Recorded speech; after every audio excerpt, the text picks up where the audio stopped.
এই ওয়ালিচিটা আমার দীর্ঘদিনের একটা ইচ্ছা ছিল।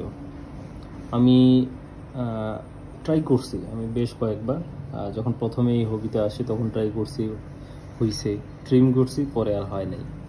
পরে আবার সেম কাহিনী, এরকম করে 3-4 বার হয়তো বা ট্রাই করা হয়েছে। তারপরে যখন আমি এডিএস অয়েল ইউজ করা শুরু করলাম, তারপর তখনও মনে 2 বার না কয়েকবার ট্রাই করছি, বাট হয় নাই। এখনও স্টিল নাও এডিএস অয়েল এটা আমার হয় নাই। কিছু হয়েছে, কিছু আবার মরে গেছে। তো এটা আমি সবসময় দেখছি যে আমার অন্তত আমার হাত দিয়ে গার্ডেন সয়েলই খুব সুন্দর হয়। এটাকেও ট্রাই করছিলাম, তখনও গার্ডেন সয়েল হয়েছিল, আবার ট্রেন দিয়েছিলাম, আবার মরে গেছিলো। পরে এর রোগটা ধরা পাইলাম।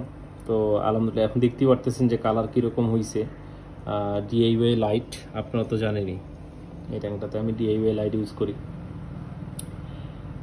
তো এটার কালার, গ্রোথ দুইটাই মাশাআল্লাহ।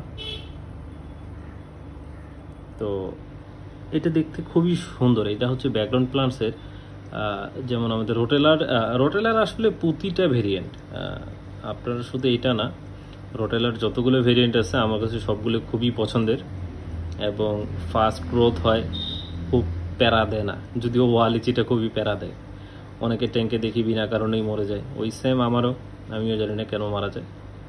বাট আলহামদুলিল্লাহ, যখন হয় তো হয়, যখন মারা যায় তো একদম শেষ।